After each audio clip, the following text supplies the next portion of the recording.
Welcome to Babbling with BespokeForms. This week we are going to be talking about Cripping Masculinity, a museum fashion exhibit with Toronto Metropolitan University and the University of Alberta. And it's time for Babbling with BespokeForms with Jenny. Hi guys, and yes, we are talking this month about an exhibit that I saw. This exhibit is called Cripping Masculinity, Designing a Fashion Utopia. Now, I originally heard about this exhibit from my dear friend Pierce, who is now going to the University of Alberta to study textile anthropology. They found this exhibit when they were in Alberta and saw it and told me about it, and I am fascinated. And it threw me in a whole rabbit hole of research of more things to come. This exhibit is a journey into fashion world building of disabled, deaf, and mad identified men and masculine people.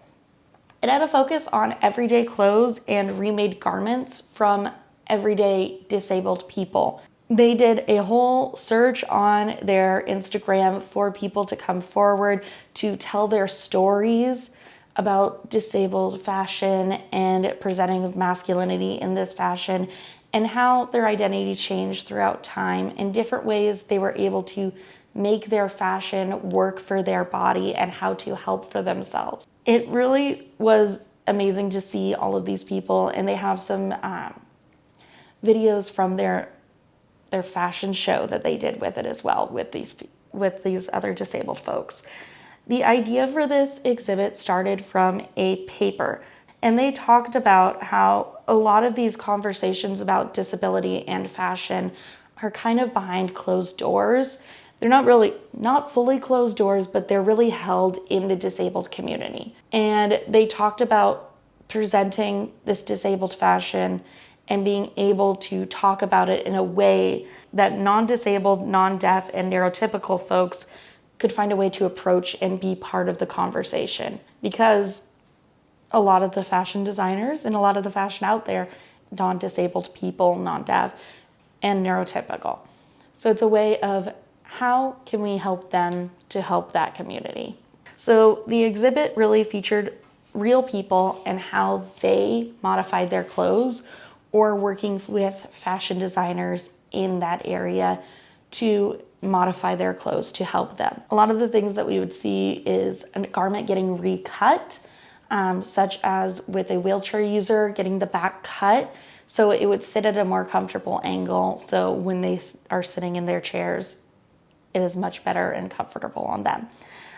Zippers in different places that you would not think to put them to expand clothes as the day goes on. Movement, there was a lot of like side zippers, which was kind of fun on things to just expand garments and the movement and how things are done. There was the relining of things for sensory issues. I know personally, I like to reline a lot of my stuff in cotton because I know the way it feels and it feels good to my body. Like a polyester, no, we're not going there. No. I mean, this is lined with cotton. I like my cotton, okay, guys? Don't blame a girl. But one of my favorite things about this is they had a whole section and a whole separate video that they have posted about their creations of things and some interviews with the disabled folks about their experience with all of this. But there was a really cool video about making of 3D mannequins. Yes, of course. What else am I going to talk about? We're BespokeForms. Gotta talk about a mannequin at least once. So they had this whole process of doing these 3D mannequins that would represent the everyday people that they had in there. So they did, very similar to our process, a 3D scan of their bodies to be able to accurately portray them, and being able to like sit in a wheelchair, or someone had a very like scoliosis kind of body, they had a prosthetic in one. And one of the things that they also did was paint all of these mannequins in bright colors to represent invisible disabilities that you could not see. I think one of the things that really sticks in my brain too is, in reading about it, they did this separate workshop called the hacking workshop, and they really did this separate sit down with people of how to hack your clothes and how to do adaptive fashion. But in that, there was a separate little bit of article that I was reading where they talked about working with one of the people, and they sent over this very standard unit of measurement kind of things that we get in the fashion industry, such as a croquis, but with your traditional lines across for measurement. And instead of that exact thing being sent back with the measurements, they drew out their own body to show like their scoliosis and the way their body was built, and then put the measurements on that. And it was kind of a way of thinking of everybody is different. And it really was an eye-opening way of looking at things.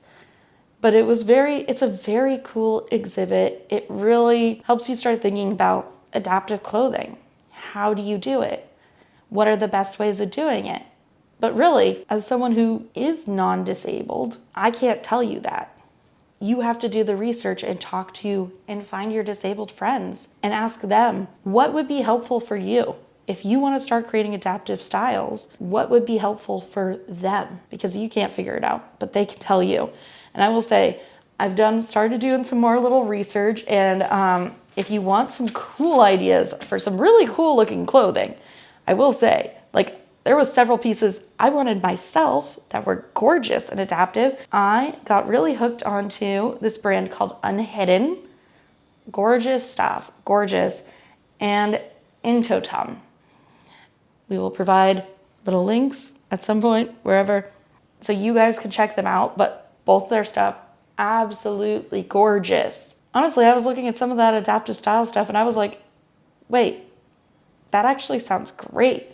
I mean, a tight shirt with a zipper on the side that you unzip it and it relaxes throughout the day. So it opens, creates a new style of something else, and just adds more comfort to your clothes, because your clothes should be comfortable and you should wear stuff that fits you, makes you happy.